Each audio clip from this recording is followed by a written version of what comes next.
Olá pessoal, tudo bem? Aqui é o professor Ivan. Nessa série de vídeos que inicia-se agora, nós iremos tratar sobre as integrais. A primeira parte de integrais que nós vamos trabalhar, são as integrais indefinidas. Nós veremos que existem as indefinidas e as integrais definidas. Elas se diferenciam basicamente pelos limites de integração, tá certo? Mas mais tarde a gente vai falar um pouquinho sobre o que são esses limites.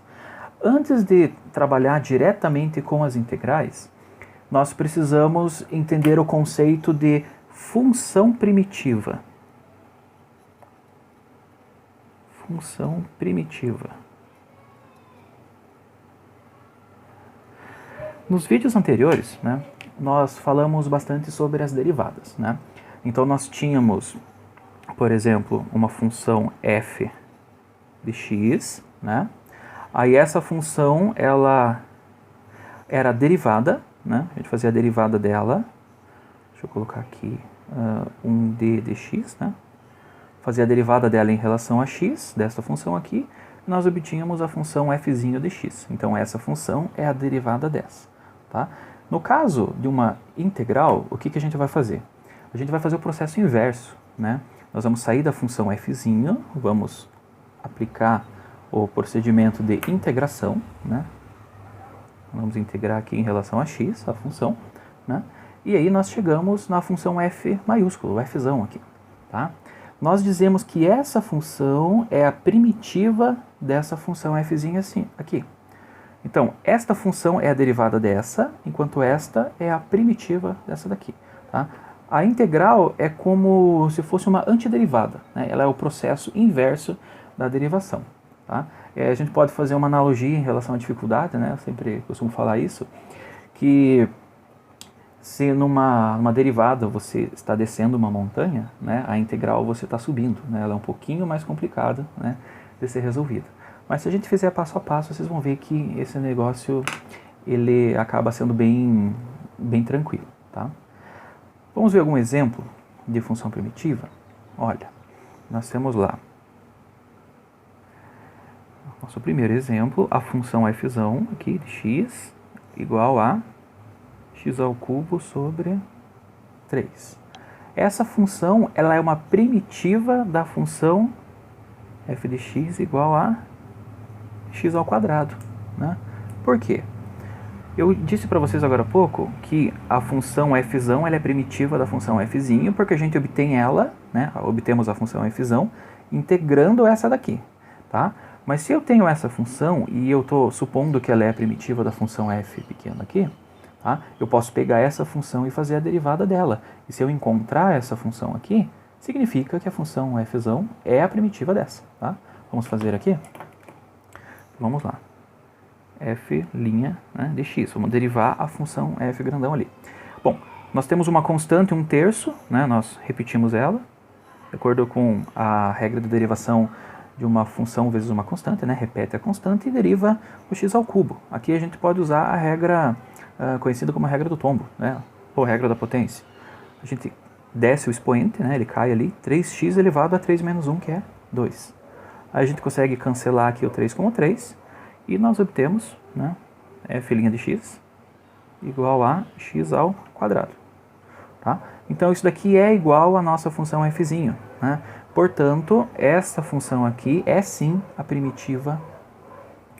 Essa função aqui é sim a primitiva dessa função. Por quê? Porque essa é a derivada dessa daqui. Só que acontece uma coisinha também. Vamos pegar uma outra função. Um outro exemplo. Exemplo de número 2. A função, deixa eu ver aqui.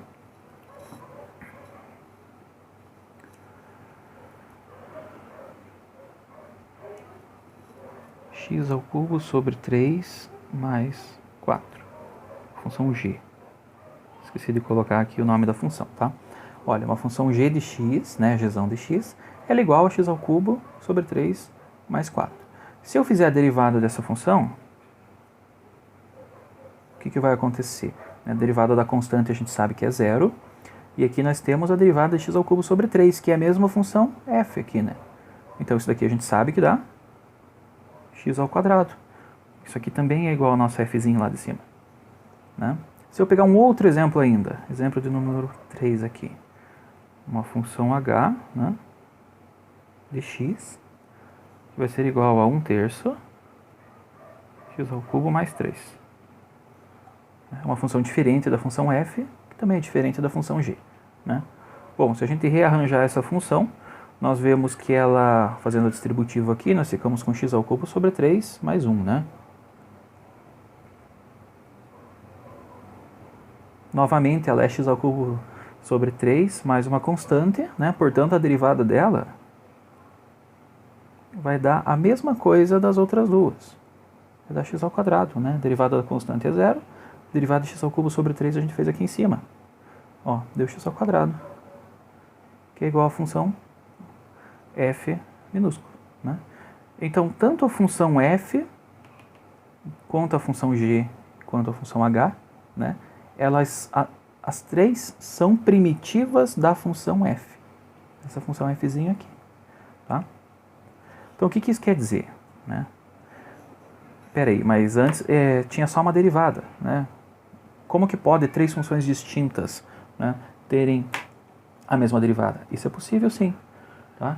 O que acontece? Acontece que, né, uma função ela pode ter uma família, né, de funções primitivas dela. Então, essa função fzinha de x aqui, né, ela possui uma família de primitivas. Vocês podem notar que a função f diferencia-se da função g por uma constante, né, que também se diferencia da função h por uma constante, né? Então, graficamente, né, se a gente fosse desenhar essas funções, né, se você for fazer o gráfico delas, elas seriam todas, né, deslocadas em relação ao eixo y, né? Vou fazer um esboço aqui rapidinho. Vou fazer com a caneta preta mesmo. Vou fazer um xy aqui. Xy. Né? Então, se a gente tivesse uma função aqui, né, a nossa função primitiva, nós teríamos outra função, né, deslocada, aqui outra função, né, sempre deslocada, né, em relação à função f, né, por uma constante, ou seja, ela sobe e desce no eixo y aqui, de acordo com a constante que aparece, né, aqui, que vai diferenciar uma primitiva da outra, tá? Então, todas essas funções, né, elas vão ser muito parecidas, né, porém diferenciando-se apenas por uma constante. Por quê? Porque a derivada da constante é 0 e a gente sempre chega nessa funçãozinha aqui, x ao quadrado, né, que é a derivada de todas as primitivas que vai dar uma mesma função. Tá certo, pessoal? Espero que tenham gostado desse primeiro vídeo. No próximo vídeo a gente vai trabalhar sobre a integral propriamente dita, né? A gente vai introduzir a simbologia de integral, né? Essa simbologia aqui, e como que a gente faz para integrar as funções. Até o próximo vídeo.